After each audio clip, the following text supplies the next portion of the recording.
big addition to the team. Swung and he fouled tip. Well, National League President Bill White has suspended Houston Astros coach Ed Out, pitcher Pete Harnisch, and the Cincinnati Reds pitcher Rob Dibble and outfielder Glenn Braggs for their actions in the game of June 24th at Cincinnati. Now, Ott and Harnisch begin serving their suspensions today. Braggs and Dibble have appealed their suspension. And so they won't start serving until their appeal is heard. One out, nobody on. 2 balls and a strike. That's in there, a slider over the inside corner. The sun breaks out from behind a cloud. And it's a lovely day now in Chicago. So far, Rio is trying to throw the ball inside on Daniels, knowing if he gets his arms out, there's a very friendly left center field bleachers waiting. High fly ball down the left field line, foul. Boy, they're from all over this week for this series. And they'll be from all over the South starting Thursday night when the Braves open a series. 1 out, nobody on.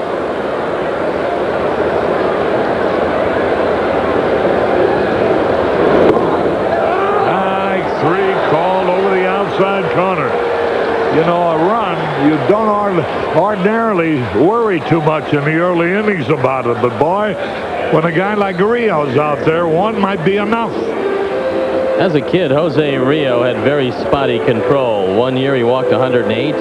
Another year with Oakland he walked 108. But now the control has gotten better and better to the point where this year he's one of the best control pitchers around, despite the fact that he throws exceptionally hard.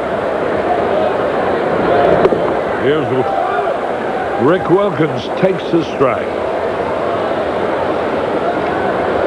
Well, I tell you, Bob Quinn has really done one heck of a job as general manager of the Reds. There's a high pop fly. Bip Roberts is there. 1, 2, 3. At the end of 2, 1-0 in favor of the Reds.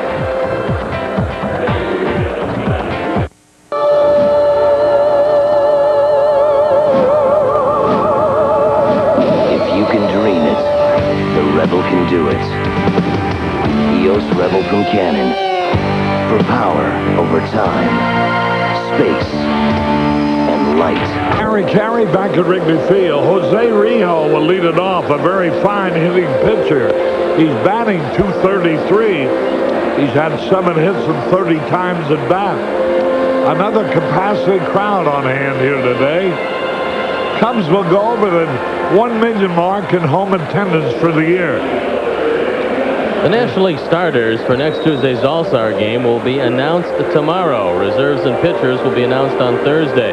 Ryan Sandberg is the leading vote getter among National League second basemen. And if he starts this game, it'll be his 7th consecutive start, his 8th All-Star start overall. Ground ball on the first pitch. Sanchez over the first, easy out. Jose Rio rolls out to Ray Sanchez. 1 out. That brings up Bip Roberts, who fanned his first time up. This is one of Bob Quinn's great acquisitions. Bip Roberts, who gives him a 300 hitter, a great base stealer, good speed, hits from both sides, can play any position, infield or outfield. 1 out.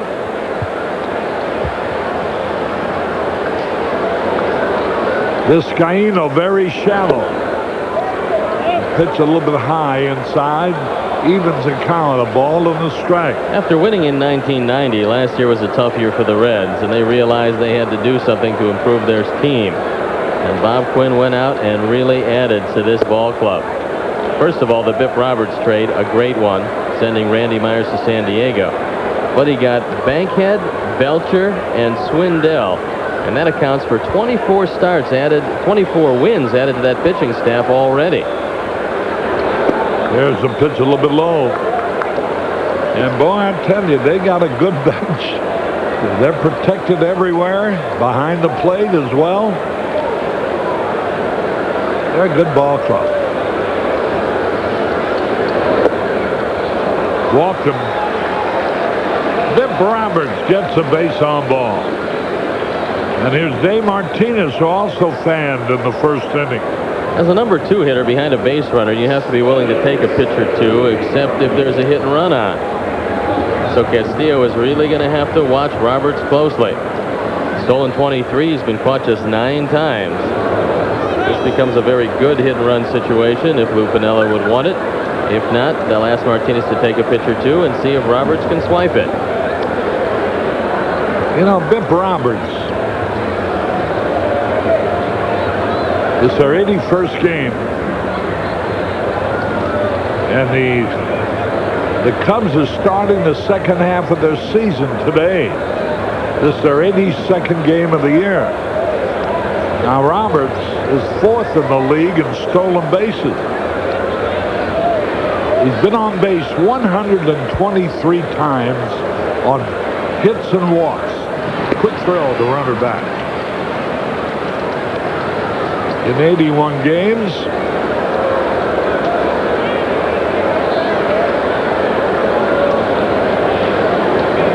that's an awful lot of appearances on the base paths. But when you get on, you got a chance to score. As a matter of fact, you can't score unless you get on. And Roberts is among the leaders in runs scored with 52. I'd like to send along get well wishes to a member of our crew, Dave Grunweg, suffering from kidney stones, and I can certainly relate to that. 1 out, 1 on. Bouncing ball, it is foul. Davey Martinez, who hits the ball everywhere. Davey, another acquisition. And Bob Quinn.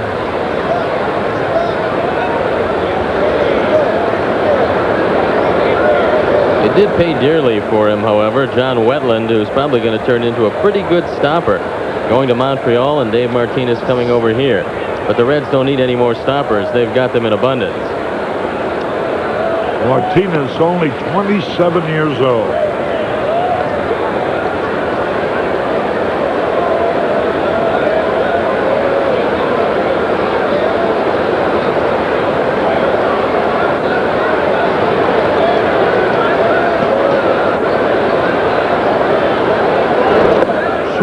The change and misses.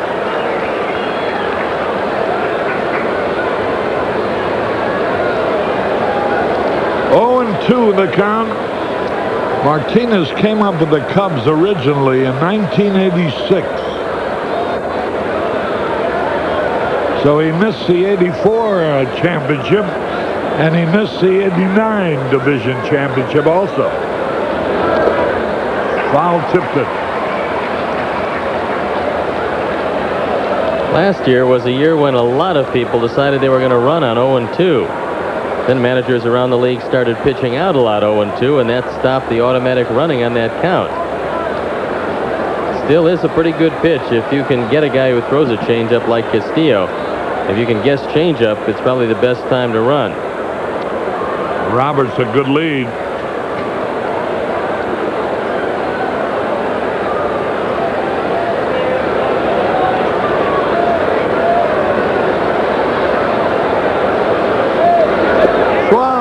Struck him out on the changeup. And Martinez, for the second time in a row, strikes out. Martinez struck out looking in the first inning on an inside fastball, but this time Castillo went to the good change, and he got him. That one low and away. You know, Bip Roberts' given name is Leon Joseph Roberts, the third. The legend of the myth is it was nicknamed Bip by his grandmother as a baby. And the name stuck on all these years. Paul O'Neill fouls it back.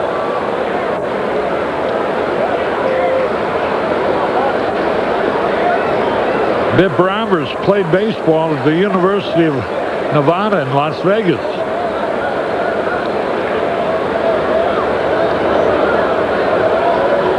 He's only 28 years old, so he's got a lot of years ahead of him, and he's had a lot behind him in the major leagues. Pitch outside. He broke in with San Diego in '86. In '87, he was in Las Vegas. His first year with the Reds.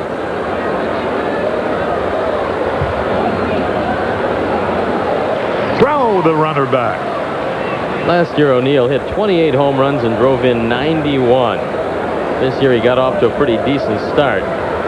But he's really been stalled of late. The last 3 weeks have absolutely been a nightmare for him. Pitch low. 2 balls and the strike, 2 out. Bip Roberts on at first base. Paul O'Neill. O'Neill pulls the ball pretty much. Maybe that's why they're not sending Bip Roberts. It enhances the hole there with Grace having to hold him on. Throw over there, he's back. If he's going to go on this pitch. The Cubs have been trying to throw O'Neill in and up. They don't want to throw it down and into him. Inside and high is a good spot. 2 balls and a strike. There he goes. Foul back. He dives head first into the bag. Well, he practiced. He straightens himself up and comes back to first base. You always want to make sure when you do go into second base on a straight steal that you ask the umpire where the ball is. See, many times a player will look up and look to the shortstop or second baseman. You're not going to get the straight story there. You've got to look at the umpire, in this case Paul Runge. And Roberts found out the ball was fouled back and he had to go back to first. That's a good lesson for all you youngsters. Make sure the umpire tells you what to do. 2 balls, 2 strikes. Base hit, right field. Dawson throws towards second, cut off by Sandberg. And O'Neill singles to right. Runners at first and third with 2 away. And Hal Morris coming up. Boy, who needs home runs the way these guys make contact? They're always first and thirding you. They got speed. They don't strike out too much. They got a guy who can steal a base if he needed in Roberts. And a pretty good all-around lineup. This is where Hal Morris has really learned how to become an effective RBI guy. More times than not, you'll see he's right in the middle of rallies with some clutch 2-out runs batted in. So Castillo has got to bear down on him in this situation. Curveball inside.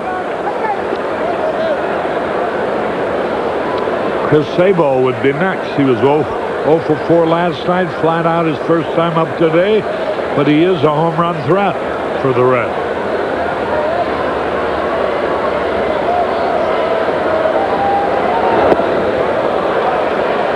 That evens it up 1-1. Sabo is 1 behind Paul O'Neill. O'Neill leads the team with 9 homers. Sabo has 8. O'Neill at first, Roberts at third. 1 ball, 1 strike on Hal Morris.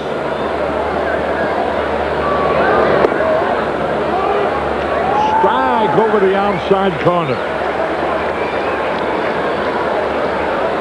Morris is strictly Lou Pinella's contribution to the Reds. He played over in New York with the Yankees under Lou, and Lou knew all about him when he took over in Cincinnati. 1 ball, 2 strikes. Fouls him outside third. The graphic you saw showed that Morris is hitting .400 with runners in scoring position. And that's what you want to see from anybody on your team, and that's 55 opportunities to drive in runs with runners in scoring position. That includes 2-out situations. 1 ball, 2 strikes. Over to first base, runner back.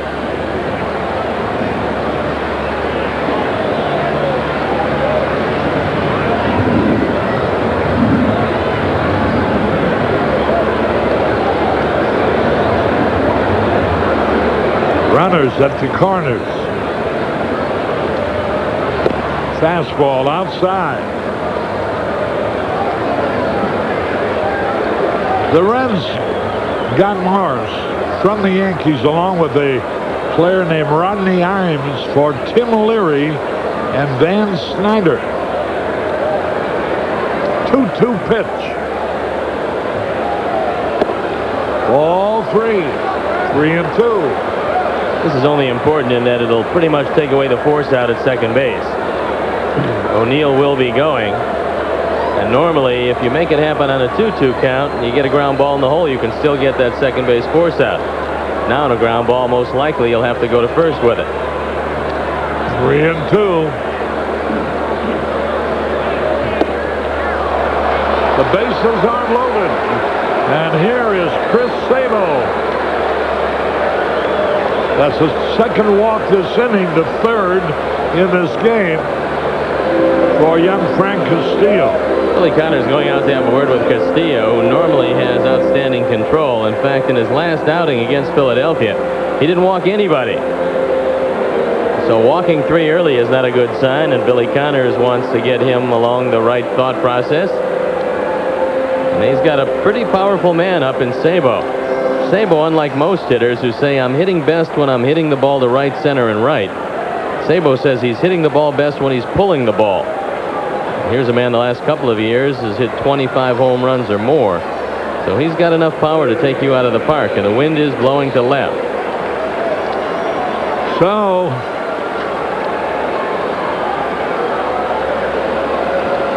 bases loaded, 2 out, 1-0 Reds right now. The delivery. Strike called over the outside corner.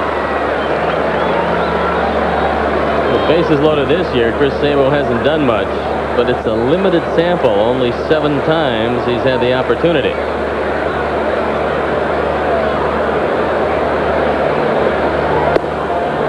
A little bit outside to even the count. Sabo.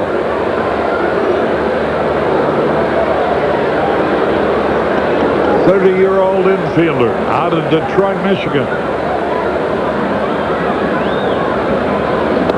There's a ground ball. Should end the inning. Force out at second base. Sabo forces more. No run. 1 hit. Bases are left loaded. We go into the bottom of the third. 1-0 Cincinnati.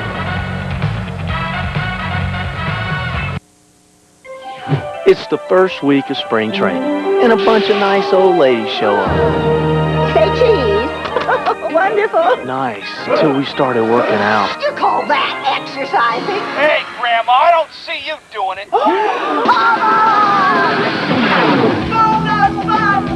arm it? We finished? In your dreams, homeboy. Finally. Cold buds for everybody. Attaboy.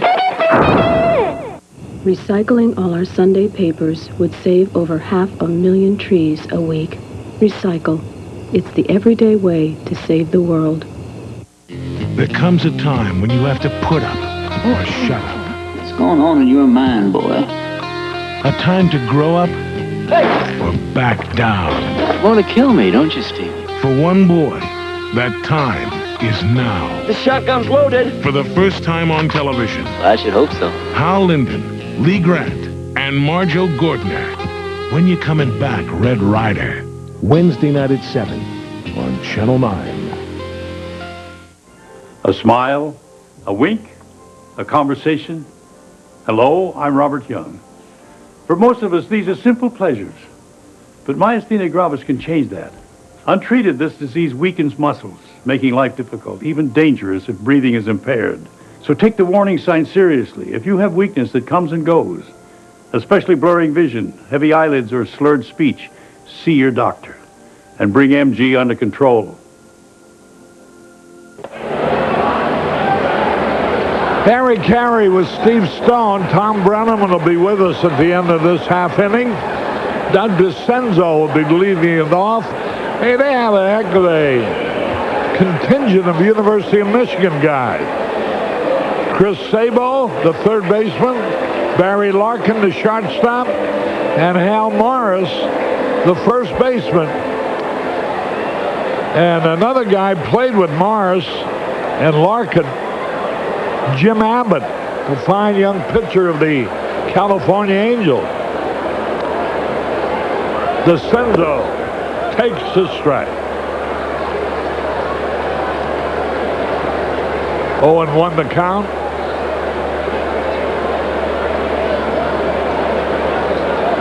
Bounces in front of the plate. That's the second time he's done that. But the bases have always been empty when he does it.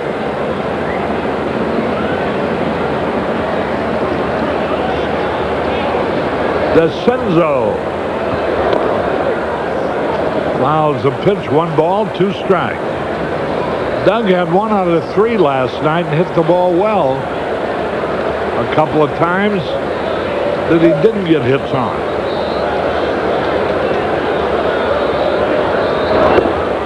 That evens it up 2-2. DeCenzo hitting .228, no homers, 8 RBI.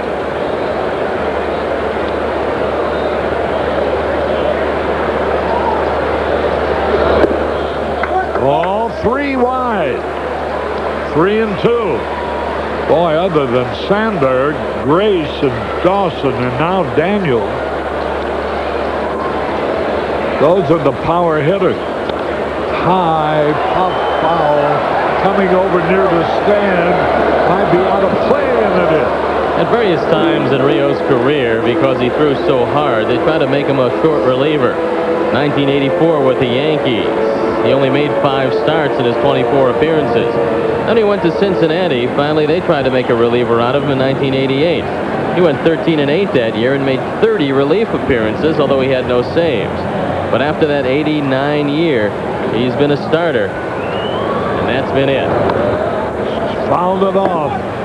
You know, 9 home runs have been hit off Rio this year. That's an awful lot, considering. He throws a lot of high fastballs, Harry, and he doesn't have a sinker, and that's one of the reasons why in a very lively park like Cincinnati, you get a hold of those high fastballs, they go a long way. Fouled it into the stand. He might have reached for an outside pitch, but too close to take. Well, Rio's pitched 90 innings and given up 9 homers. That would be 1 every 10 innings. 3 balls, 2 strikes. Ball 4. He walked him. A slider sweeping inside. That's the first walk for Rio. Boy, he's got an easy way of throwing the ball, doesn't he? Well, he's very strong, and at 6'2", 215 pounds, with an exceptionally strong arm, you don't have to force it too much. So he's got a good, smooth delivery. And this becomes a good hit-and-run situation for the Cubs. There's the pitch to Sanchez is high. He had 1 out of 2 last night.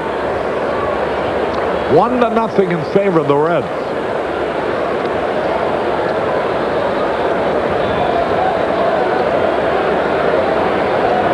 Quick throw, he's back. Boy, he proved in the first inning that he has a good move to first base as he picked Vizcaíno off first, standing up. Sanchez is grounded into 4 double plays, so you might want to see some motion here. Again, he's back. Ray taking the long look down at Chuck Cartier. Sanchez usually makes some contact. He's not an easy man to strike out. Curveball is high. Ball 2. 2 balls, no strikes. Let's see if they put it on now. DeCenzo, pretty good runner at first. Sanchez, pretty good handler of the bat at the plate. He's back. Everybody else playing tonight.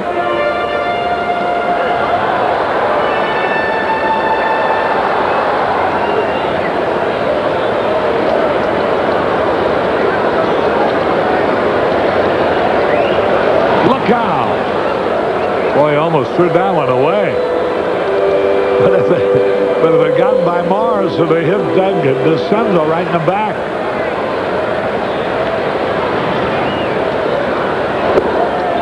Strike call. 2 balls and the strike. This is usually where if they're going to show any motion, it's going to be right here. You got to figure Rio's going to throw the fastball to Sanchez, not wanting to walk him. DeCenzo has got to watch the quick move by Rio. Line drive, gonna be base hit. Here comes the runner on second on his way to. Oh boy! A diving effort by Paul O'Neill.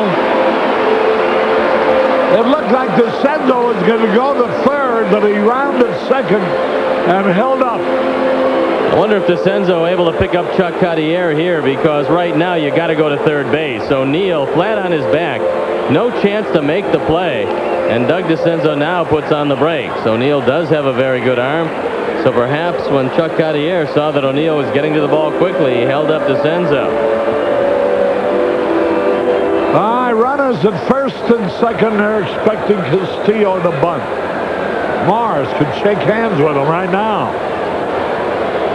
Sabo's got to be ready to take a throw at third. There's the wheel, and there's the strike call. The wheel is when the third baseman comes in, first baseman comes in, second baseman goes over to cover. The shortstop leaves his position and goes over to cover third. And if you got a hitter who can just make contact, you automatically will get a base hit, because every infielder is moving.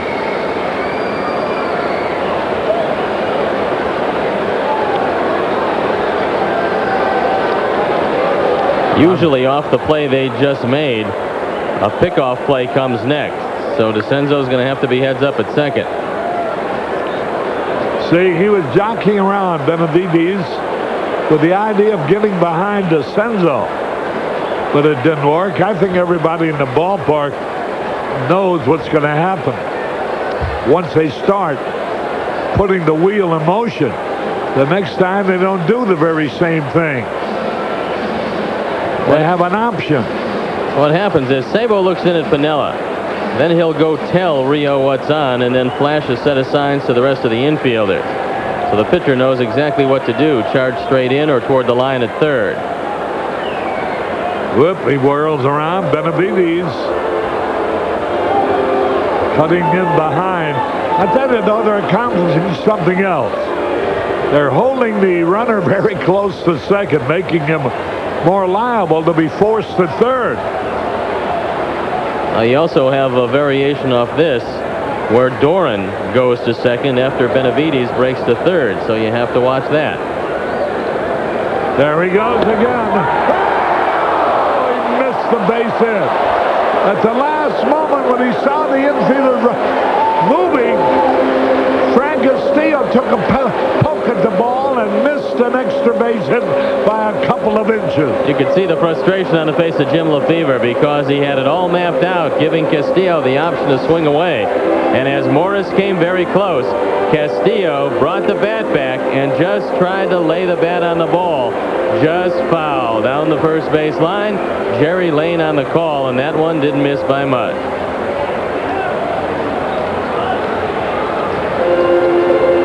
So Lou Piniella out there. The count is 0-2 on Castillo now.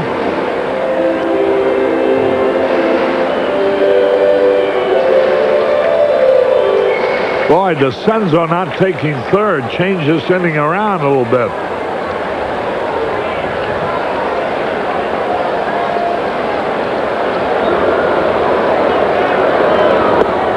outside. And again, the shortstop.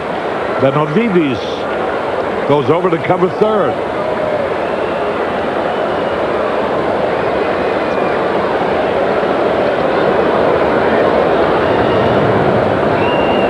Morrison close. Sabo. Ground ball, but he hits it right to the first baseman. Out at third. Out at third. He swung, hit the ball to Morris, and fired across to Sabo, who relayed it to Billy Doran. Boy, oh boy. 2 out, a runner at second base. Great execution on the part of the Reds. And Lou says, yep, I like that. That's just what I told him about. It goes 3-5-4, and very rarely will you see a double play like this. But this is one of the reasons why the Reds are in first place. Great execution, good defense, everybody involved in the infield. And despite the fact Castillo swung away, the Reds had it played and positioned perfectly. Well, and it goes back to the guy not advancing. Boy, oh boy, DeCenzo's got good speed on Sanchez's line drive. Paul O'Neill dived for the ball, was lying on the turf. And apparently, DeCenzo couldn't pick up the play. Sanchez, the runner at second on Oliver, made a fake as if he were going to throw through. Boy, this is a good ball club. I'll be happy to get in a division that they're not in. And that goes for Atlanta, too. 1 ball, 1 strike.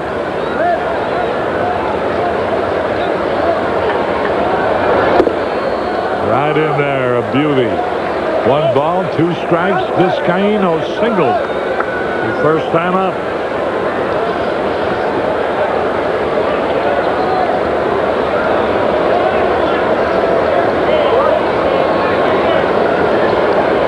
One ball, 2 strikes. Tying run at second. 2 out.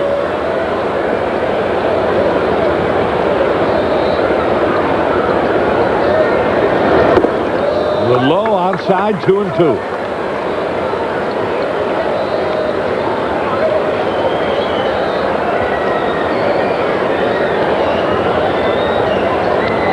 Two balls, 2 strikes.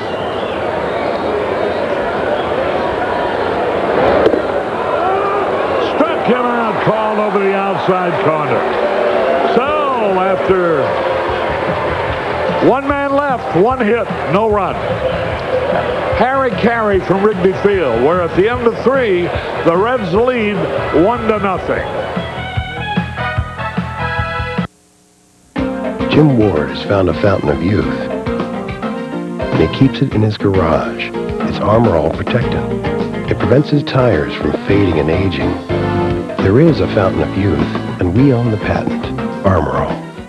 I needed a change from Wall Street, so I took a job in Africa with the Peace Corps. Our development program for local businessmen has meant more food and jobs for everyone. It proves investing in good people provides great dividends. Peace Corps, the toughest job you'll ever love. Boss is nagging, whoa, you're dragging. Can't take the pressure that work keeps dishing. So give it a rest, won't you be our guest? Hang a sign that says, gone fishing. Get yourself out of that state you're in. Leave behind your worry. Get yourself out of that state you're in. Wake up to misery. You can do it. The Arias family, making home improvements with the help of True Value. And their family is turning to our family for the hardware value of the month. It's the Always Scraper Combo Pack, complete with glass scraper, tile scraper, and refill blades. A handyman's true value at just $288. For personal service and low prices, bring your family to ours. You can do it with True Value. If you suffer from arthritis, get a firm grip on arthritis pain relief. New maximum strength Arthritin tablets. Don't wait. Get Arthritin today. Come to a magic land. The land of legend. Wednesday night at 11:30. Channel 9. Hi again, everybody. Along with our producer-director, Arnie Harris and Steve Stone, I'm Tom Brenneman at Wrigley Field in Chicago. A 1-0 Cincinnati lead. As we expected, a pretty good pitcher's duel here with Castillo and Jose Rijo. So far, the Reds are executing. The Cubs have had some problems. And the last time Rio faced them in this park, the Cubs hit him pretty well. So they're going to have their work cut out, and Frank Castillo has got to hold them down. Billy Doran to lead things off. He was credited with a single into left field on a ball that Cal Daniels misplayed, which led to a Cincinnati run back in the second inning. Swung on and fouled out of play. Reds come in with the best record in the National League, 49 wins, 31 losses, and their largest lead over second place Atlanta. 5 games, the Braves now trailing. And in the East, the Cubs are 5.5 back, 3 games under the 500 mark. 0-2 now to Doran. What gives the Reds a lot of confidence, not only the 5-game lead, which you certainly love to have at this point of the year, but the fact is, the second half of the season, as we head into it today, as far as the Cubs are concerned, the Reds will be home a good portion of that second half, and they're close to unbeatable in Riverfront Stadium. Doran into short right center. DeCenzo is there. And Doran retired for the first out. Final game of this series comes your way tomorrow afternoon. It'll be Sean Bosky against Tim Belcher. A couple of right-handers. And then the Cubs open a 4-game weekend series as you look at the starters tomorrow and how they fared against the opposition. Thursday night, the first of 4 against Atlanta, with night games, as Stoney mentioned last night, on Thursday and then again on Saturday.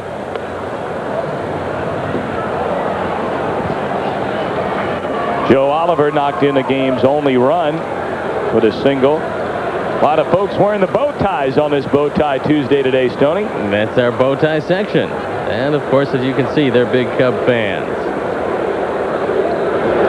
Now, you have come up with a rather novel idea, using a regular tie and making it into a very handsome bow tie.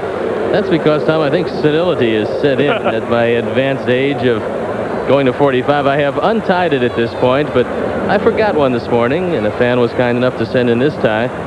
It was a bow tie, and I had no idea how to tie it. Oliver went around, and that is strike 3, the 4th of the afternoon for the Cub right-hander. Watch the reaction of Oliver here. He tries to hold up, but in lieu of a broken wrist, he figures, well, what the heck. I'll live to have another at-bat or two. Freddie Benavides added to the Cincinnati starting lineup just about 10 minutes before we got started here today. Barry Larkin, who has not missed a game since coming back from the DL. He had started in 52 consecutive games with an abscessed tooth that he had to get drained at the dentist this morning. Dawson brings in the fly ball, and it's a 1-2-3-4. Last of the inning around the corner. Reds 1, Cubs nothing.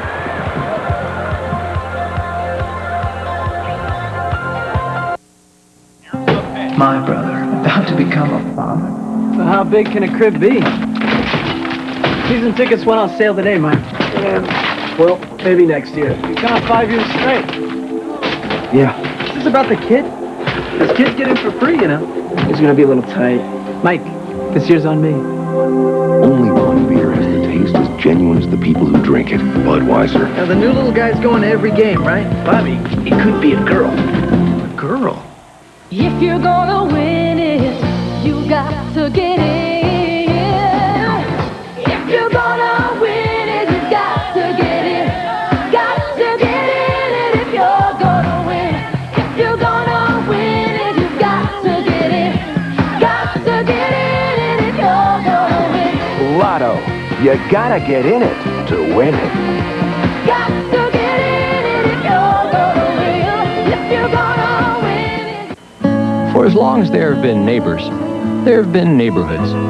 And with them came a tradition of people relying on one another. And along with the post office and the grocer, many rely on their neighborhood 76 station for quality gasolines, the same quality the winning drivers in NASCAR depend on us to provide. And how could we do anything less for our neighbors?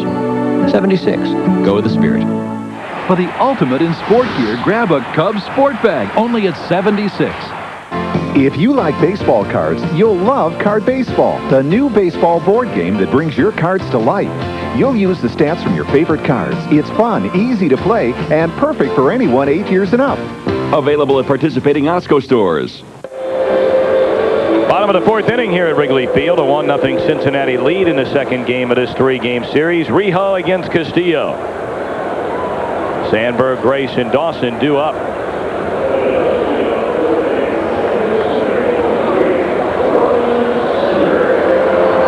Cubs with 2 singles off Jose Rio through the first 3.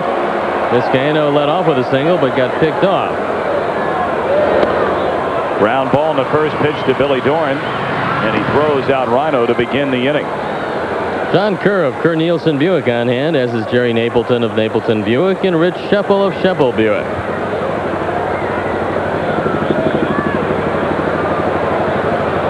Now, Mark Grace has really hurt Jose Rio over the course of his career. He hit the ball very hard in the first inning. You don't see many averages against a top-line pitcher like Mark Grace has against Jose Rio. Coming in, hitting .515 against him, 17 for 33 with a home run. I remember that home run well. It was in Cincinnati last year. Rijo was throwing a shutout with 1 down in the top of the 9th inning, and Grace spoiled his day. Solo shot into right.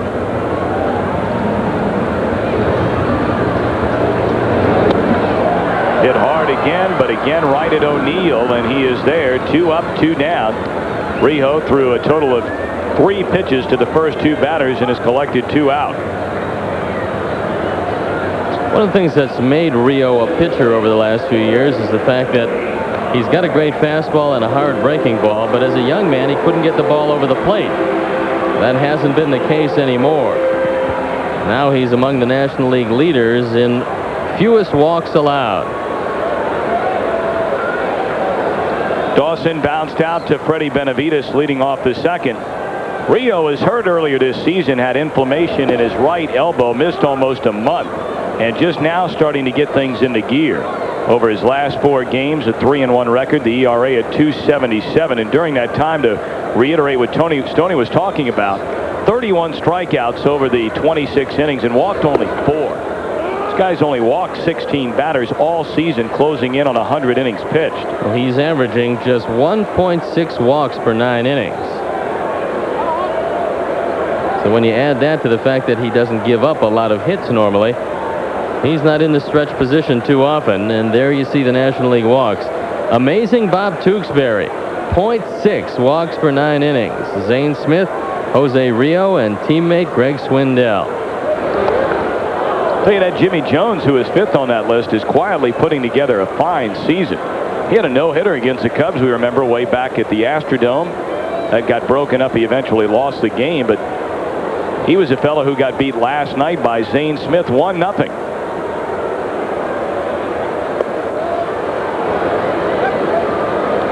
That was his first start against the Cubs in almost a year. So he's come back, and apparently all of the arm problems that he was suffering are by the boards now. Big family day here in Chicago. Lots of folks out enjoying this lovely day. Into right field, O'Neill there, and a 1-2-3 fourth. We head for the 5th. It remains Cincinnati 1, Chicago nothing.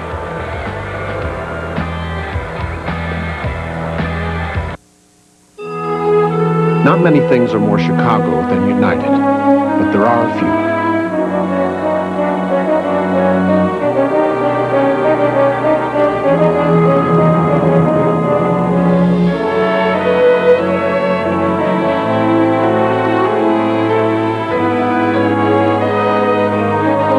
United. Proud to be Chicago's hometown airline. Come fly the friendly skies.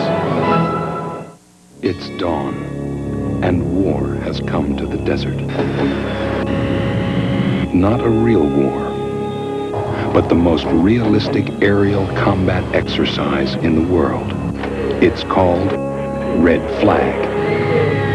Here, dedicated professionals and the latest technology are put to the test. To build teamwork, ensure readiness, and to keep the United States Air Force the best in the world. Back at Wrigley Field, a 1-0 ball game. The visitors in front of the Cubs. Due up for the Reds, it'll be the pitcher Jose Rijo, followed by Biff Robertson and former Cub Dave Martinez. Castillo has walked 3, fanned 4, and allowed 3 base hits.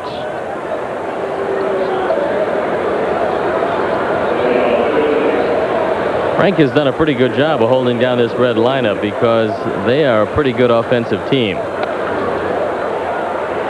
Sandberg on the ground ball off the bat of Brijo, 1 out. And bear in mind that Castillo's coming back from tonsillitis. He did miss a start.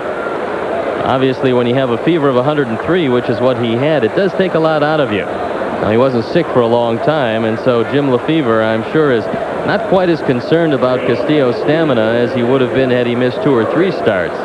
But still, he will keep a close eye on him. And he'd love to get a few runs to make things more comfortable for him. Biff Roberts has struck out and drawn a walk. He was stranded at third along with 2 of his teammates in the 3rd inning when Sabo bounced out.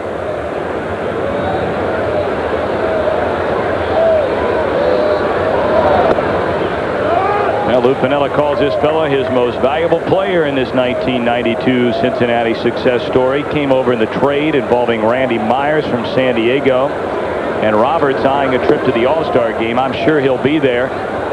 And to add even more motivation to it all, of course, he goes back to a place that traded him away. What I like about him, Tom, is that he's really learned how to play a little man's game. And that's not really denigrating his abilities. It's just that when little men hit the ball in the air all the time, they can't get the most out of their speed. When they try to pull everything, it doesn't work to their advantage. And Biff Roberts knows that his advantage is to get on base. And he'll take a walk and he'll hit the ball on the ground quite a bit. Turned on that pitch into deep right center field, but DeCenzo will flag it down, and that illustrates probably best of what you were just talking about. Yeah, you hit the ball real hard, and you hit it in the gap, but with the wind blowing, coming in from right center field, it's a long fly out. It looks good when it leaves the bat, but it just goes as a fly ball to center field. So to be effective, men who are not going to hit home runs, and Roberts hasn't hit one this year, has got to hit the ball the other way, keep the ball on the ground, and hit a lot of line drives. Well, here's a guy the Cubs would probably like to have back. Dave Martinez. Rough day for him today. He's fanned twice, once looking, the other swinging. Speaking of getting center fielders back, the Cubs don't expect Sammy Sosa anytime soon. They're thinking about the end of July for Sosa. So it takes a while to come back from a broken hand, and although it didn't look serious at the time, it'll be about 6-7 weeks before he gets back and is able to go out there and contribute. And don't think he's going to come right back into the lineup. He still has to go down on some sort of injury rehab and make sure that that hand is strong enough to be able to support hitting every day. 2-0 to Dave Martinez. Castillo has retired the last 6. There's a liner into center field. It'll hang up long enough to end the inning. Back-to-back perfect frames for Castillo at the end of 4.5. Reds 1, Cubs nothing.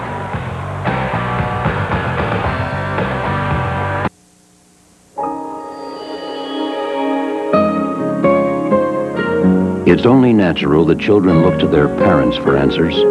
So to help you explain why some things that may be fine for adults aren't right for children, Anheuser-Busch offers Family Talk, free advice from professionals to use with your kids while they're still learning to be grown up.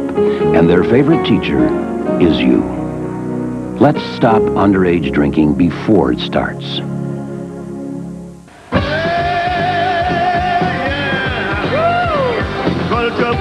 Grab the bear.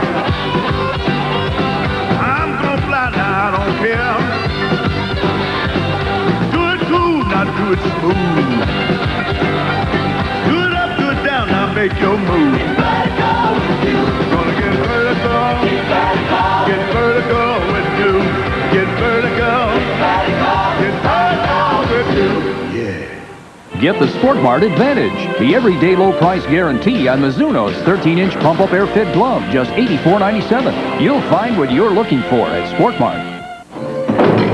Welcome to Hanoi.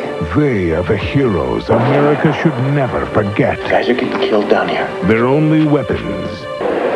Join Ryan Sandberg, Andre Dawson, Mark Grace, and the entire Chicago Cubs team at the Cubs Care and Cubs Wives Summer Benefit Wednesday, July 29th at Chicago Hilton and Towers. For more information, 312-404-CUBS is the number to call. 1-0 Reds. Rijo to face his former teammate Cal Daniels and Rick Wilkins and Doug DeCenzo. Right back to Rijo, and he is really a slick fielder. Lofts it over to Morris, 1 out. The Reds are doing something against Cal Daniels today that they didn't do yesterday, and that's try to jam him. Keep the ball inside on him and make sure when you go away, you go way away from him.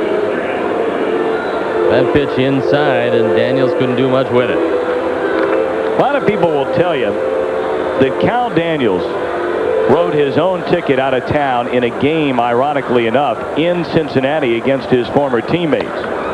There's a single in the center by Wilkins. Daniels struck out for the 4th time in 4 at-bats. Sellout crowd was all over his back, and then Daniels started to lead the boos to the rest of the crowd, raising his hands in the air to bring up the sound on it, and Lasorda went crazy, the Dodgers skipper. Cal did not play again. Well, I think the Cubs are pretty happy to have him because they certainly needed another bat, especially a left-handed bat in the lineup. And Cal has been a pretty big force offensively. On the other hand, Doug DeCenzo has a higher batting average against the Reds than any other team in the National League. He's 0 for 12 against Rio. So he's had no luck at all against Jose. Doug walked his first time up. And you see the numbers against Cincinnati as well as those against this Reds ace right-hander. Old friend of ours, John Mangelt, has his father at the game today, Ralph Mangelt, with a big group from Mercy Hospital. Is that right? And that is right. Oh, Mangelt stop up here and say hello today. 2-0 to DeCenzo. Like to send along happy birthday wishes to Helen Stevens. Her husband Jim works here with us at Wrigley Field, and he wants to send his Beth. He can't be with his wife till later on tonight and hopes she's enjoying her day.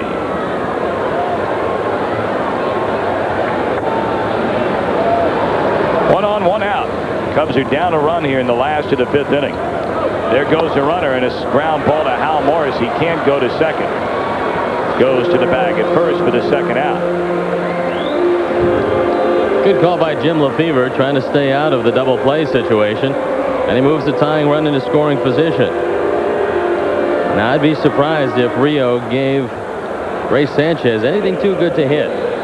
He's got Castillo due up next. There's nobody in the bullpen, so you know that Frank's going to hit for himself. And Sanchez came up with a pretty hard hit single to right field last time up. Tying run is Wilkins at second base. Rijo going to work on the Cubs shortstop, and it's into right center field. O'Neill over and makes a grab. Sanchez hit it hard again. O'Neill is there. 1 hit, 1 left. We go to the 6th. Still a 1-0 Reds advantage. If you're gonna win it, you got to get in. If you're gonna win it, you got to get in. Got to get in it if you're gonna win. If you're gonna. Tony Harris with Steve Stone. I'm Tom Brenneman. 1-0 Cincinnati at the end of 5. Later tonight on Channel 9, a group of POWs band together while being held captive in a North Vietnamese prison. Michael Moriarty tries to break out of the Hanoi Hilton tonight at 11:30. On Chicago's very own Channel 9. And at the game today, Rich Williamson, Republican candidate for the U.S. Senate from Illinois. And there's a look at Rich.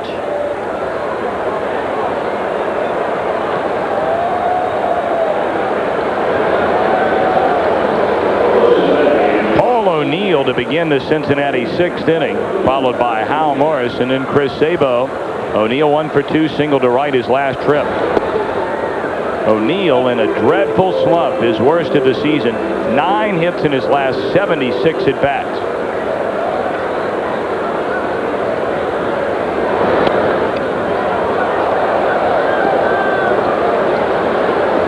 The last couple of years, Paul O'Neill finally learned how to be a legitimate power hitter in the National League. He said he worked hard taking batting practice 3 days a week during the off-season, trying to learn how to drive the ball to right field.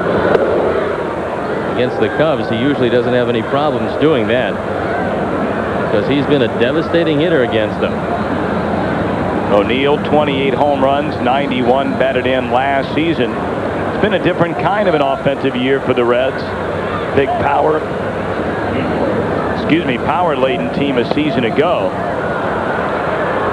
But this year the home run total's way down, yet the wins are well up.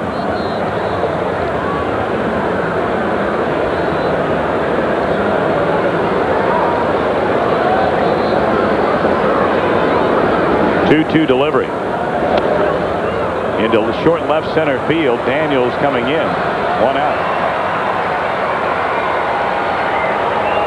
I think it really helps the Reds, the fact that they ran away with it in 1990.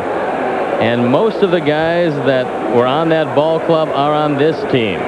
Last year, they felt they had a bit of an excuse because they had so many injuries. This year, the core of the team is back, the same team that won it in 90, so they've been through it before. And they're also facing a team that's been through it before in the Atlanta Braves.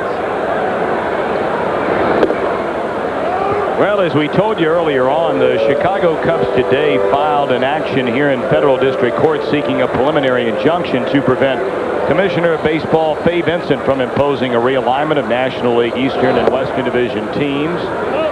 The complaint asserts that the commissioner's action is beyond his legal authority and violates the Cubs' rights under the Major League Agreement and National League Constitution. So this whole situation is far from over. 1-2 to Morris. We would read you the entire complaint. We have it here, but we would get it done when the Braves came to town Thursday night. Suffice to say that it is a hefty legal document, and we'll keep you posted on any sort of resolution thereof. It's the only kind of legal knowledge I know, Tommy. I hear resolution thereof.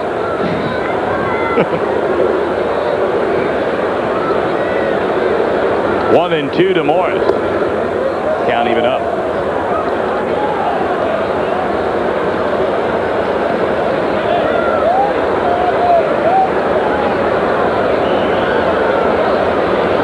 Morris has walked twice. He was thrown out trying to go first to third back in the second inning on a perfect 7-6-5. Daniels to Sanchez to Vizcaíno play at third base.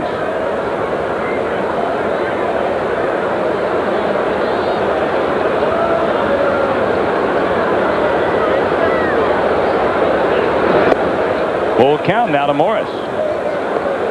First base has become the glamour position in the National League. Probably headed up by Freddie McGriff and the prodigious numbers he's putting on the board this year. Mark Grace having a banner year. Will Clark having a good year. Al Morris having a very good year. Smoked into center field. DeCenzo will get it, and the inning is over. No, 2 down, I'm sorry. A couple of hard hit balls here in this inning by the Reds. That one by Morris. Fine play by Doug DeCenzo, and most center fielders will tell you that the toughest play to make is the ball hit right at them, especially if it's sinking. And DeCenzo comes on and makes the play. That'll bring up Sabo, hitless in 2 at-bats. He left the bases loaded in the third inning with a 5-4 fielder's choice. I'm concerned about Sabo in this park today with the wind blowing to left, Tommy, because he is a dead full hitter normally. Down the left field line, and that'll drop and go into the corner. In fact, all the way to the ivy. Sabo on his way to second base. And that's why I'm concerned about Sabo, because he loves high fastballs. And for the first time today, Frank Castillo got that fastball up, inner portion of the plate. It looked to me like Castillo was trying to waste one up and in. Instead, Sabo just whacked it into the corner. So he's in scoring position. That ends a string of 9 consecutive batters retired by the Cub right-hander. Chris loves the ball up here, and if it's in close, he likes it even better. A lot of guys get the ball there, Tommy. They get the hands out so quickly they yank it foul. Sabo able to keep his hands through the zone and keep the head of the bat just angled so he keeps the ball fair. Fouled away by Billy Dorn. 1 for 2, singled and scored the only run of this game in the second.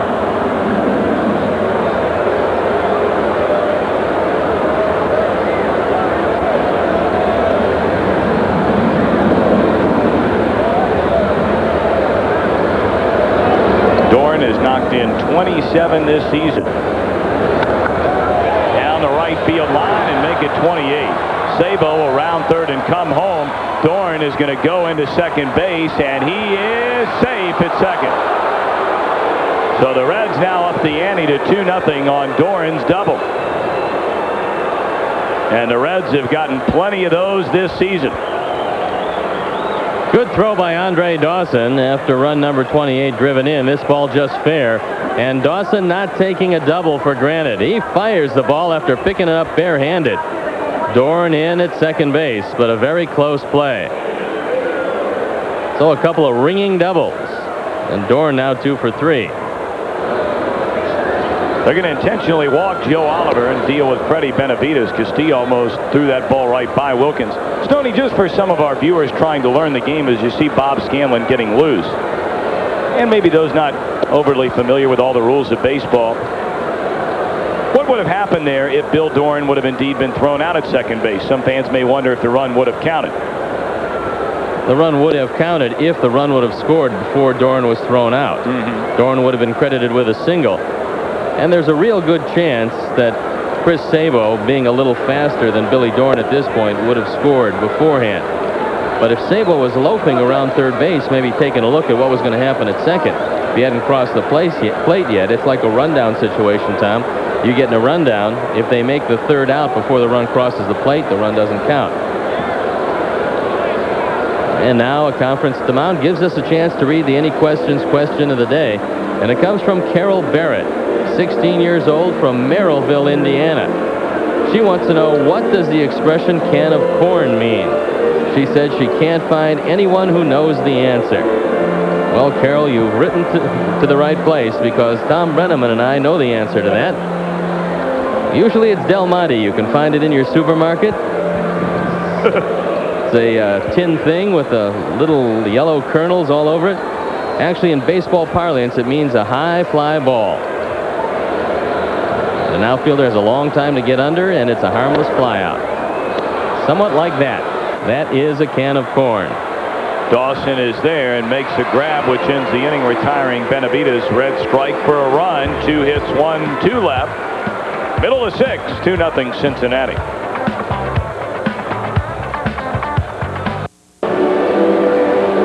2-0 ball game, Cincinnati in front. Hey, Cub fans, the 92 Cubs gift catalog is now available and features over 150 great Cubs gift ideas. To receive yours free, call 1-800-248-9467 during regular business hours. Again, 1-800-248-WINS. This copyrighted telecast is presented by the authority of the Chicago National League Ball Club, which has the right of approval of the announcers and is intended solely for the private, non-commercial use of our audience. Any publication, reproduction, retransmission, or other use of the pictures, descriptions, and accounts of this game without the express written consent of the Chicago National League Ball Club is prohibited. Frank Castillo will be taken down in favor of pinch hitter Dwight Smith. Smitty is a pinch batter, 7 of 27 with an RBI. Overall numbers, 255, 1 home run, 6 batted in. And he looks at ball 1. Frank pitched a good game today, but he leaves trailing 2-0. He can get the win if the Cubs can come up with 3 here in this frame and then hang on to win it. Frank Castillo went 6 innings, gave up 2 earned runs on 5 hits. He walked 4, he fanned 4. 1 of the walks intentional. So a pretty decent job against a very tough ball club, but so far the offense has not been equal to the task against Jose Rio, managing just 3 lone singles. A lot of venom on that fastball from Rio, but a little bit high, 2-1. Rio has completed 2 of his previous 15 starts. He has not thrown a shutout this year. 2-2.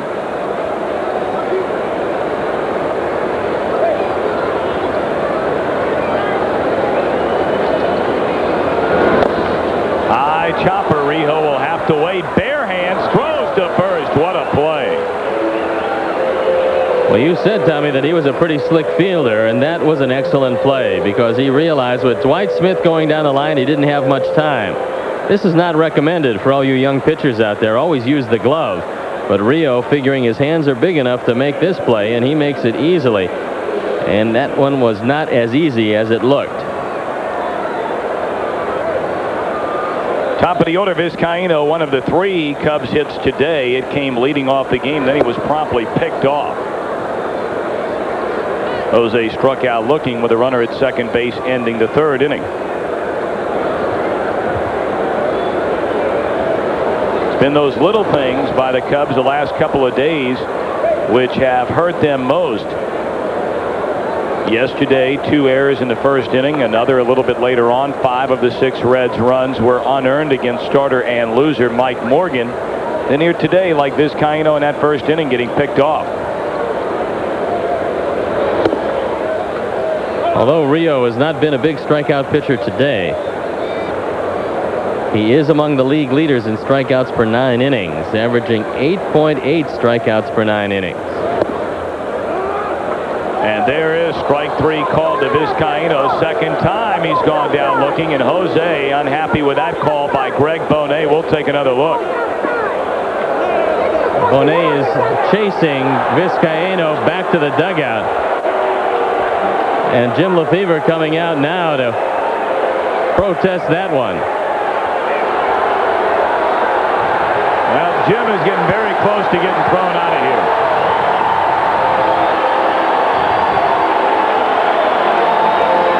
It's about as animated as we've seen Lefebvre with an umpire this season. Well, Jose got called out in the 3rd inning, Tom, on a pitch that looked outside. This last curveball was about a foot outside.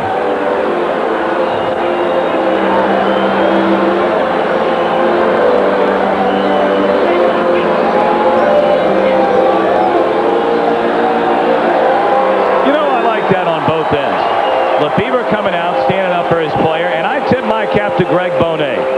I think he realizes he probably made a mistake on that pitch, and that's why he didn't run Lefebvre. Maybe he did run him. Jimmy's headed back toward the tunnel. I guess he did. Arnie, show the pitch again, and you'll see a breaking ball that starts outside and just stays there the whole time. Here it is, and watch this one. Oliver wants it inside. Look at this. That's not even close.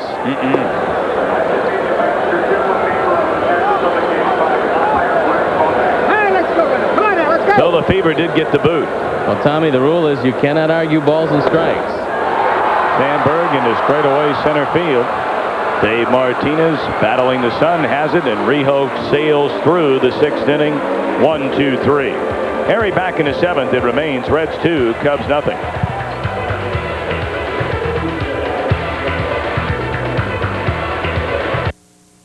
Hello, I'm Lynn Redgrave. Did you know that more people suffer from Parkinson's disease than multiple sclerosis, muscular dystrophy, and Lou Gehrig's disease combined? There is no cure for Parkinson's disease. I know. My father had it. Parkinson's shatters the dignity of its victims as it cripples their bodies until slowly, cruelly, it destroys their lives. We must find a cure. Support the American Parkinson's Disease Association. Call 1-800-223-2732 now. Hey, Marathon's got the coolest summer offer going, and you gotta have it. Free Pepsi. Just fill up with Marathon Super M, and you'll drive away with a 2-liter bottle of Pepsi free, right on the spot. And you can also join our Super M Frequent Fueler program. 4 fill-ups gets you $4 off on Marathon Super M Premium Gasoline. Free Pepsi. Free Super M. Gotta have it. Only at Marathon.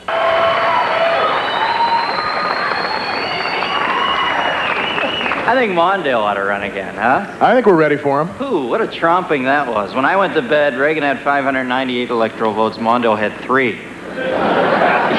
You think about it, that's only 3 more than I had. I didn't even run, you know, I mean, this guy spent $40 million and I almost tied him. The Dennis Miller Show, tonight at 10:30 on Channel 9. It's time to play the designated Budweiser batter. To enter, write to this address or pick up an entry form at participating retailers. If your name is selected in a Cub homers during the 7th inning, you'll earn $100 immediately.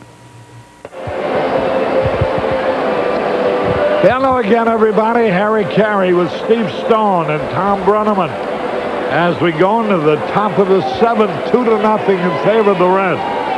Bob Scanlon's in to pitch now. Today's designated Bud batters, Barbara Wust, W-U-E-S-T, Wust, I guess, from Scottsdale, Arizona.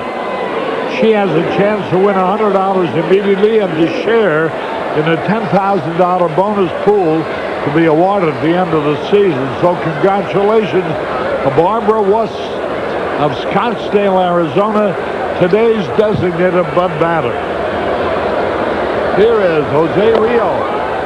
Again, he swings at the first pitch. Taps it this time to Scanlon. He throws him out. One away. Scanlon coming in at 2-4, the ERA, 225 on for the 37th time in 44 innings. He's only given up 35 hits, just one home run. He's walked 18, he's fanned 22.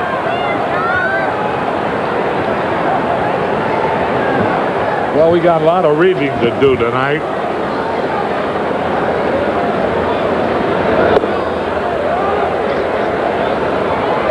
I'll have to call you up during the course of the night to ask you the meaning of some of these legal terms. And there is a bunch of them in this one, Harry. That's the lawsuit filed against the Commissioner of Baseball.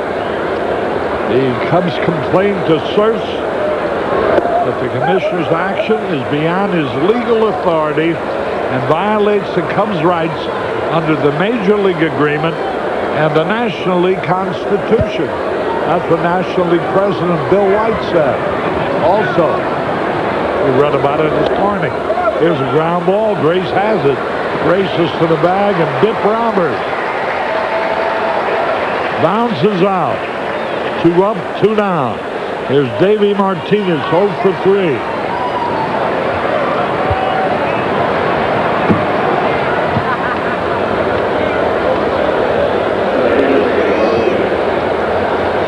Well, I tell you, this Cincinnati ball club, I think, is better than the Atlanta ball club, not just because they're 5 games ahead of them in the standing. But they look like, I don't know how you can be much better than they are. They get the big hit when they need it. They make the play when they need it. They get the great pitching. They got the outstanding bullpen.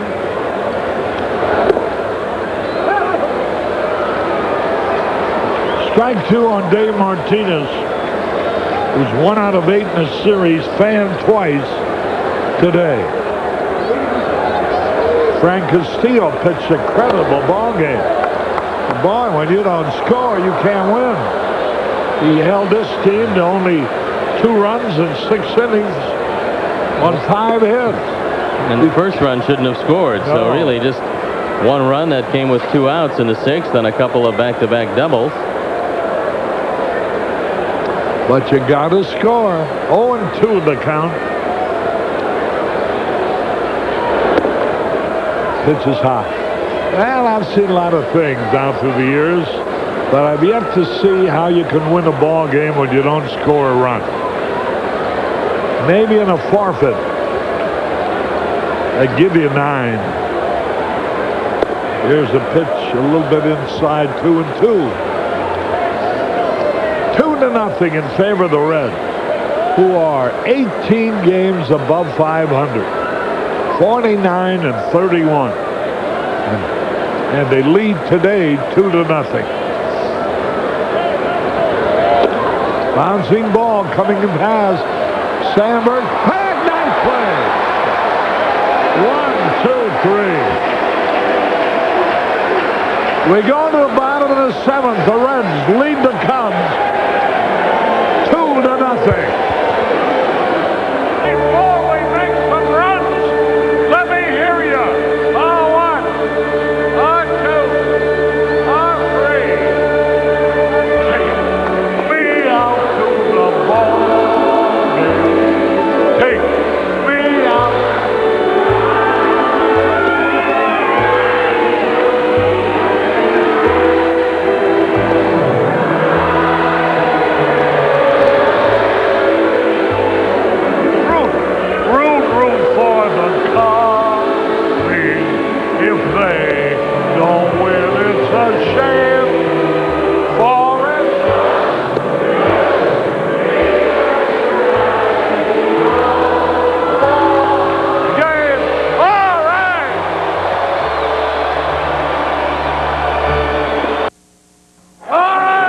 Not many things. Grace leading it off. The Cubs trailing by 2.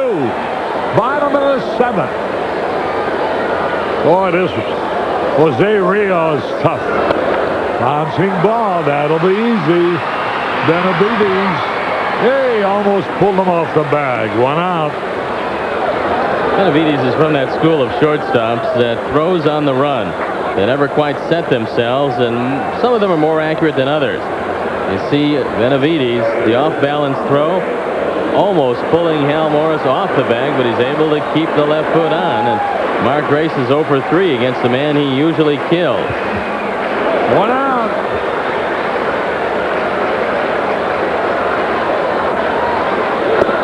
Dawson. He's 0 for 2, had 1 out of 4 last night. Benavides, the Cincinnati shortstop, went to Texas Christian University. He's out of Laredo, Texas. Oh boy, what a slider. 2 balls and a strike. That's a very good pitch by Rio, because Andre Dawson in a fastball situation is looking for something to drive. Rio with the great control throws that slider low and away and completely fools Dawson. 1 out, nobody on. There's a drive! Way back in the left field is Robert. Might be out of here. It is! A home run! Holy cow! His 13th of the year. His 50th run batted in. What a towering home run! Listen to the crowd. That's the 10th long ball given up by Jose Rio. And after fooling him on the slider away, it looked like Rio tried to go inside on Dawson. A big mistake with the wind blowing to left. And Andre Dawson has hit his 390th home run, tying him with Greg Nettles for 27 on the all-time list. Only 10 away from the coveted 400. Here's Cal Daniels now.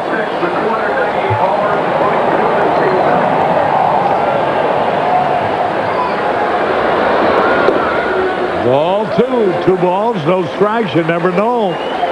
One blow like that could cause a pitcher to blow up. Let's take another look at it and watch Rio throwing a high fastball and Dawson jumping all over it. True Value donates $100 to Cubs Care as Biff Roberts runs out of room, and the ball's just in the basket, so it didn't make it by much. Just enough as far as the Cubs were concerned. Daniels with a count of 2 balls, no strikes. Ooh, he had a rip at that. 2-1. Cubs now only 1 down.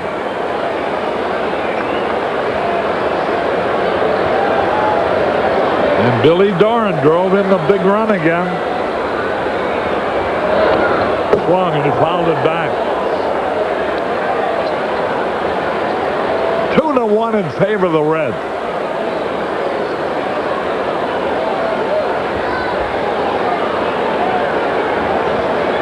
Cal Daniels homered last night.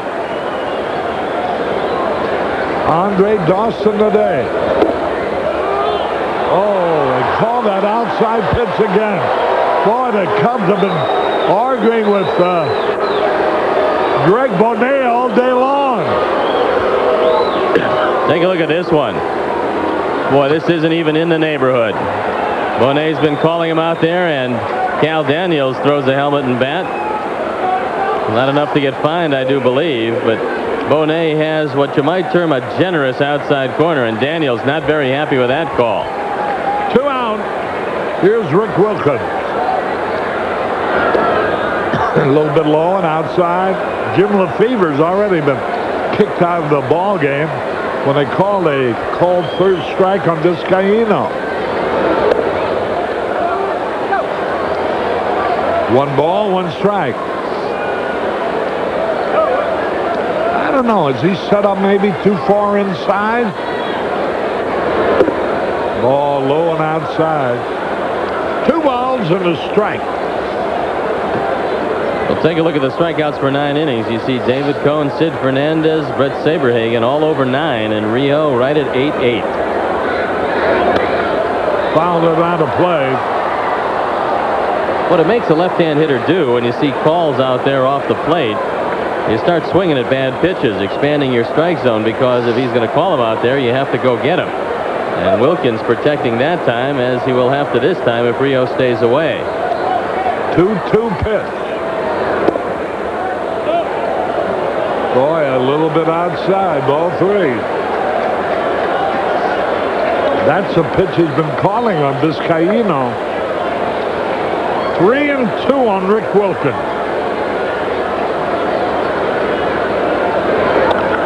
Bouncing ball. That'll be easy, Billy Doran. 1 run, 1 hit at the end of 7. The Reds lead 2-1.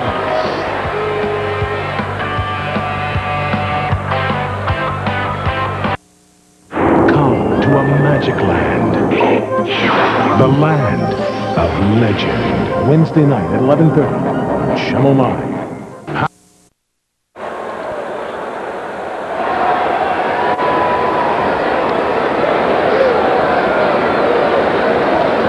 Harry Carey back at Wrigley Field. The Cubs have gone over the 1 million mark on the 39th date at home. There's his pitch a little bit outside to Paul O'Neill. The attendance today, 29,648. That evens a count, a ball and a strike. Top of the 8th. 1,600,000, 6,000 and change. There's a line drive foul into the stand beyond the Cub bullpen.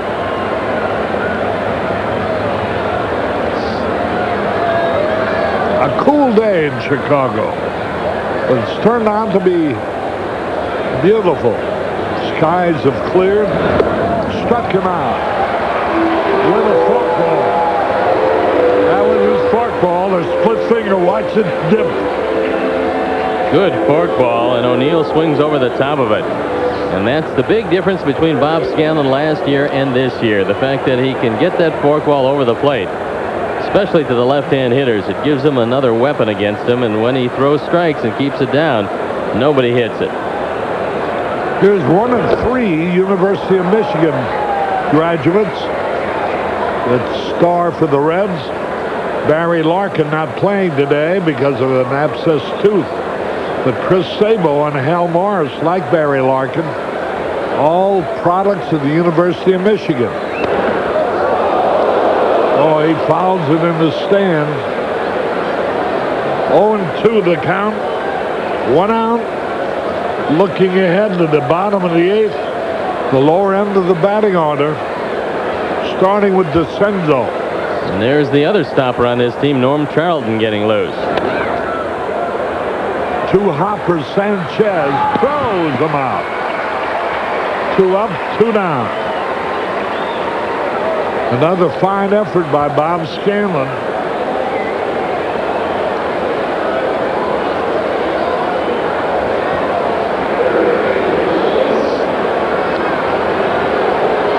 There's Chris Sabo, who scored the run that has them ahead 2-1. With 2 outs in the 6th, he doubled down the left field line. And then Doran followed with a double down the right field line. High pop foul. Grace going back out of play. Final game of the series here tomorrow. Took Chris Sabo a long time to finally get to the major league, so he was not an overnight success. He spent 5 years in the minors with Cincinnati, coming up from A, AA, and AAA before getting a shot. Curveball, a little bit high. Sean Bosky tomorrow facing Tim Belcher, the fine right-hander of the Reds. Interesting thing about Sabo is his minor league high in home runs was just 12, and that was in 5 years. But the last 2 years, he's become a home run hitter, hitting 25 and 26 in 90 and 91.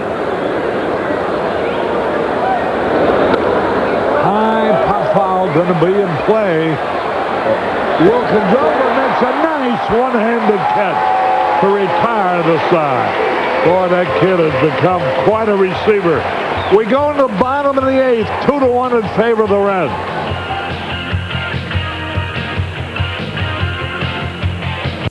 Harry Carey and Steve Stone as we go into the bottom of the 8th. And Norm Charlton comes in to nail it down for the Reds. He's won 3, he's lost none, he's saved 19. And Jose Rio, in 7 innings, allowed 1 run, a homer by Dawson on only 4 hits. Charlton coming on for the 38th time. He's got 59 strikeouts, just 14 walks in 47 2/3 innings. And he has taken over as the #1 stopper on this team. And Charlton and Dibble, probably the most formidable left-right combination in all of baseball.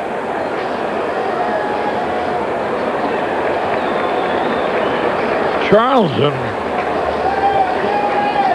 in 47 innings, has allowed 6 home runs. 2 balls, no strike. DeCenzo leading off. He has walked and bounced out.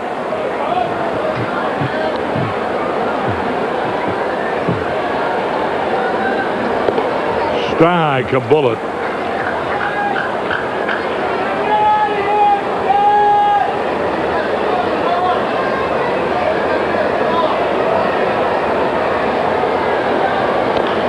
Bouncing ball, foul. Charlton has walked only 14 in 47 2/3 innings, while striking out 59.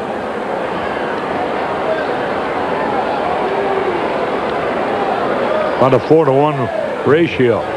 2-2. Ball 3. Boy, this is a spot where base on balls is so important. Charlton acquired from Montreal, along with Tim Barker, for Wayne Krenchicki in 1986. What a trade this was for the Reds. Struck him out on a curveball, off-speed curveball, and he made him look bad. 1 out. This is what makes Charlton tough. The off-speed pitch, 3-2, and you're looking fastball from a man who runs it up there 91, 92 miles an hour. And he completely fooled DeCenzo.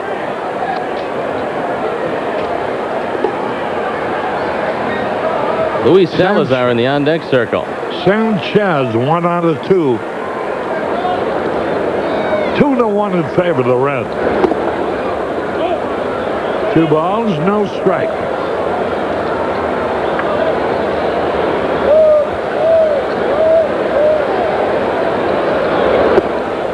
The below, ball 3.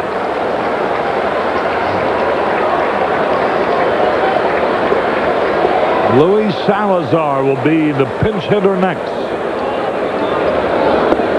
Ball! Whoa! Boy, oh boy, oh boy. Sanchez thought the pitch was low. Let's take another look at it. Look at that. This is not one of Greg Bonet's better days. Line drive will be caught by Davey Martinez. 2 gone. Luis Salazar will bat for Scanlon Salazar. Salazar will bat for Bob Scanlon. 2 innings, 1 strikeout. Louis hitting .203 this year with a couple of home runs and 14 runs driven in. 2 for 8 with 2 runs batted in as a pinch hitter. Scanlon, 2 perfect innings. 1 strike and nothing. Luis Salazar has had a tough year. He's hitting only .203 with 2 homers, 14 RBI. 2 out of 8 as a pinch hitter.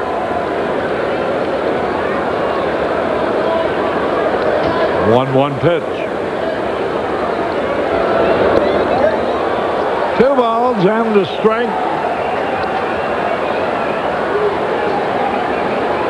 Even if Salazar's retired here, the Cubs will have a shot with the top of their batting order in the ninth. All three. He's had a 3-ball count on every hitter. Charlton has. 3 balls, 2 strikes.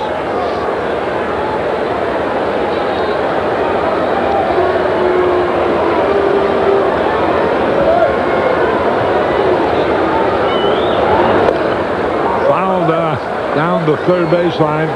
Charlton, a big guy, 6'3", 200 pounds, 29 years old. Makes his home in Jamaica Beach, Texas. 3-2.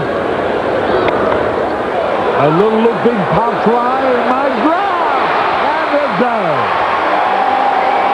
Salazar looped a single to right.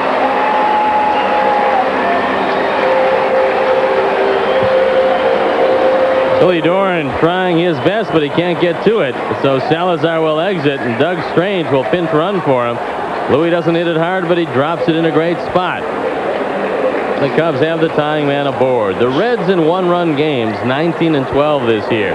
The Cubs just 9-15 in those same 1-run games. Vizcaíno, 1 out of 3, called out. There goes the runner. Nobody's coming. The tying runs in scoring position. Doug Strange steals second without a play. I think maybe Charlton forgot all about him. Certainly Benavides and Doran did. And now a base hit would tie it. That's the first attempt this year for Doug Strange, and he was successful. Now he's 1 for 1. And Charlton fell asleep. Everybody forgot about him. And he took advantage of it. Heads-up base running by Doug Strange. Vizcaíno. High pop fly, left field. Going back is Roberts. The wind takes him back there, and it's an easy third out. 1 hit, 1 left. At the end of 8, the Reds lead 2-1.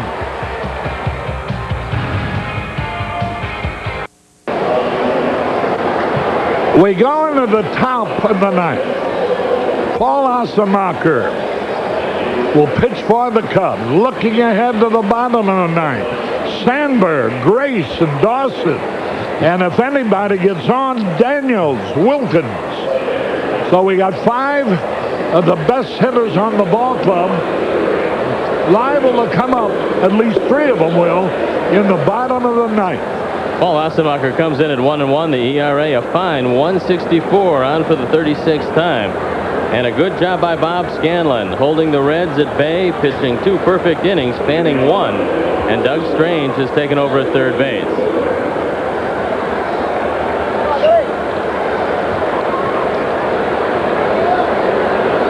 Billy Doran will turn around to hit right-handed. Boy, that Doran really hits against the Cubs, whether he was with the Houston Astros or now with the Reds.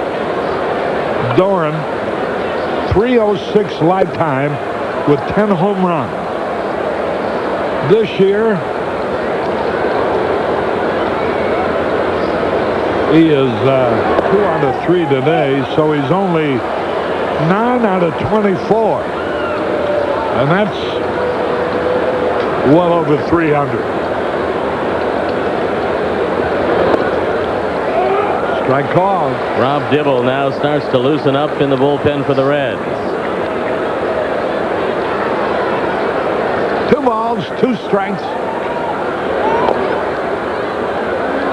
Fouled it, no play. Doug Strange is playing third base.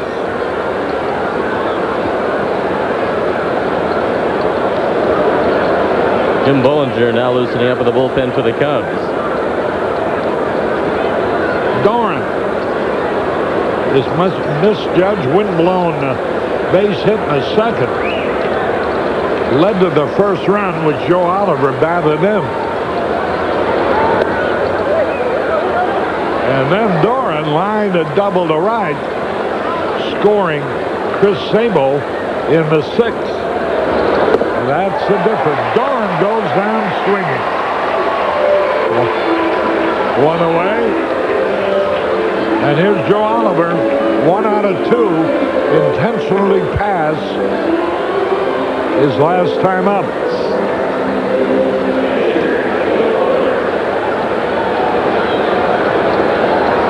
One man out, nobody on.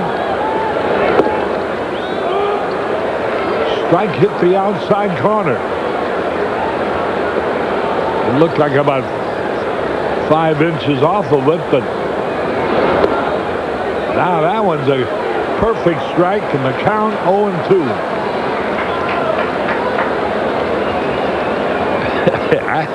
Hey, listen, Steve. I don't think, whether it's a left-hand hitter or a right-hand hitter, he still calls that wide outside corner pitch. Well, hey, we've seen it a number of times, and Greg Bonet's not the only umpire that does it. There's a foul ball. But Arnie's going to show you from the center field camera where the umpire sets up. And it's not only Bonet, it's most of the umpires. The umpire's going to set up between the catcher and the hitter.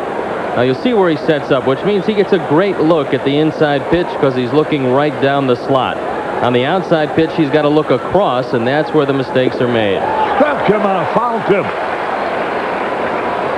So you'll see if you get a good look at the inside corner, Harry, if you're not set up right over the catcher's back, on the outside part of the plate, you might have some difficulty. And I think Rick Wilkins has some difficulty right now with that foul tip. Greg Bonet.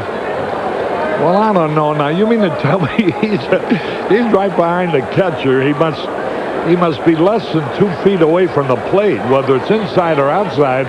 He ought to be able to know whether it's a ball or a strike. Would you think?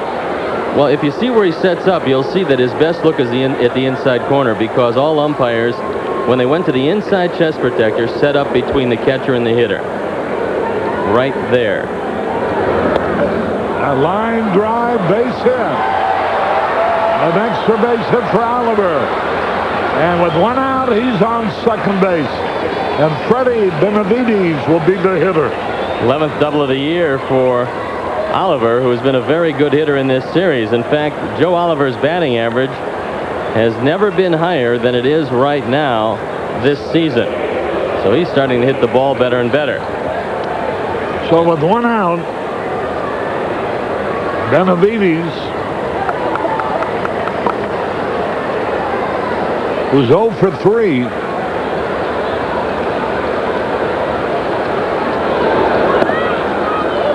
curve over the outside corner. 1 strike and nothing. 1 out. 2-1 Cincinnati leading. Out of Laredo, Texas. There's a drive, base hit, a runner's in. And Oliver crossing the plate. Benavides doubles to left. And boy, he's hit well against the Cubs all during his career. Benavides this year is now 6 out of 18, a .333 batting average. For the second time today, the Reds have put back-to-back doubles together, and they get their lead back up to 2. He is only 8 out of 22. That's over 360, around 360 batting average for the year. So guys who have hit the Cubs pitching have accounted for another big run. 3-1 Cincinnati. Charlton trying to beat out a bunt, fouls it off. He wasn't bunting to sacrifice. He was bunting hoping to get a base hit.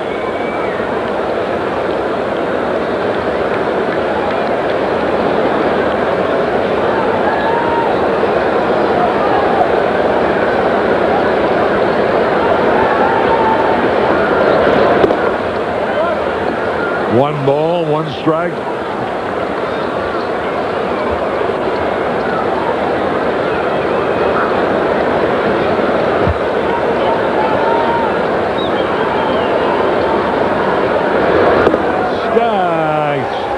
Michael. He went swinging and fishing after that one.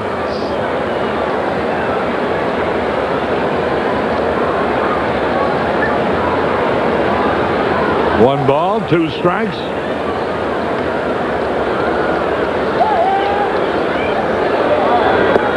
Struck him out. And so Charlton goes down swinging.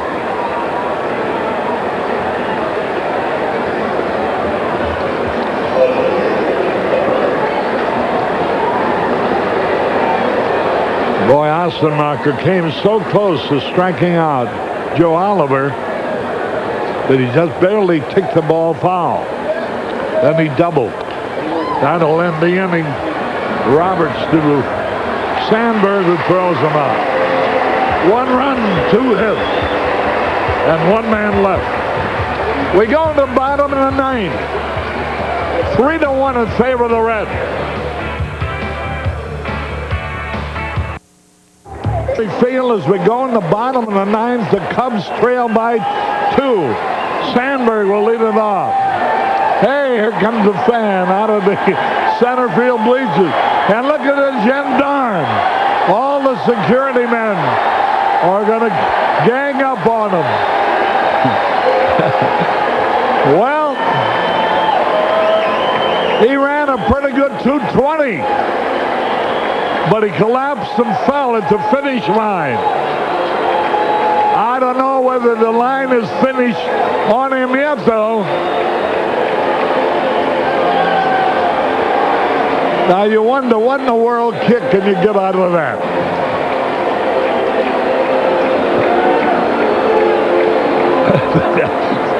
A slight diversion on the day's activities.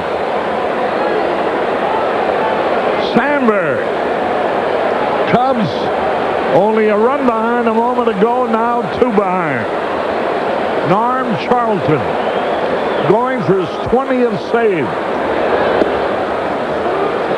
Curve in there, a strike call.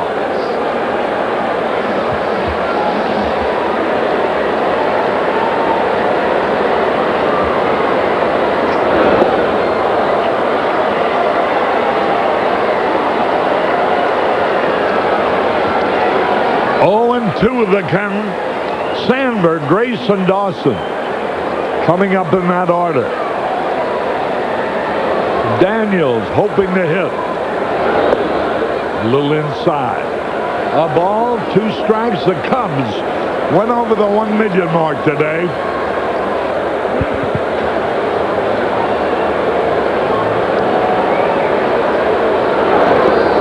That evens the count 2-2.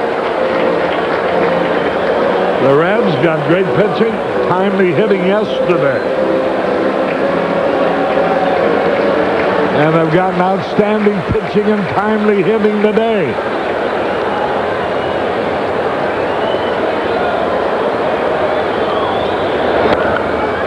Base hit down the third base line. Sandberg on his way to second base. The throw, he's in there.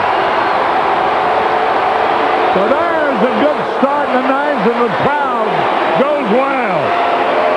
Well, I'm kind of surprised that Rob Dibble did not come in to face Ryne Sandberg. He drives the ball by Sabo. Now, here's the difference in a 1- and 2-run game. In a 1-run game, Sabo would have been on the line, and that would have been right at him. In a 2-run game, he was off the line, and Sandberg in with a double, his 19th of the year. And Dibble now starts to get loose. Fastball is high. Dibble, who scored his 12th save yesterday, begins warming up again. Base hit! The run will score! 3-2 ball game. Graves drives in his 41st run of the year.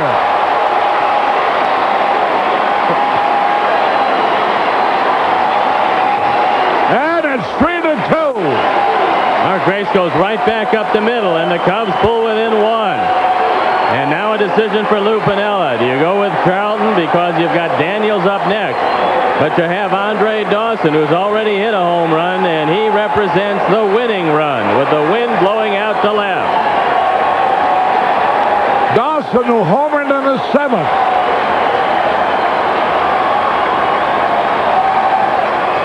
Woo, he had a rip, but he fouled it back.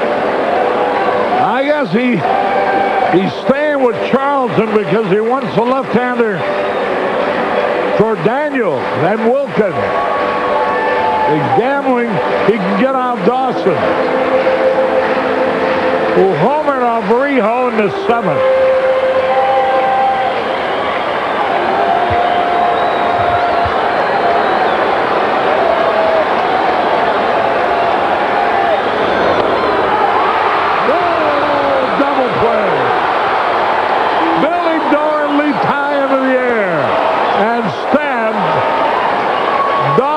Been for a single to right. And instead of having runners first and third, nobody out, they're 2 men out, and the Cubs trail 3-2. Watch this. Bad base running on the part of Mark Grace because you can't get doubled up on the line drive. He's not going to be able to make it to third anyway. His instincts let him take a couple of extra steps. And a heads-up Billy Dorn went behind him to Morris, and a bad break for the Cubs. And look at the frustration on the face of Andre Dawson.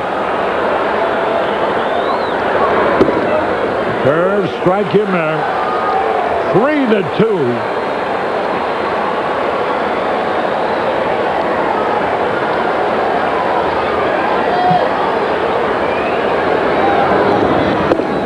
That evens the count. Well, the Cubs sure played them close. Reby.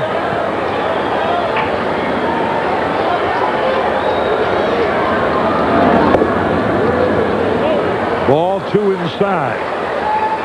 The first run they scored today, they should never have had. And only one run that they should have yesterday, last night. Little grounder, coming in fast. Can't beat it on a wild throw. And here goes Daniel trying for second. He is out and the game is over. An infield hit. He tried to take second on the wild throw, and Hal Morris threw him out.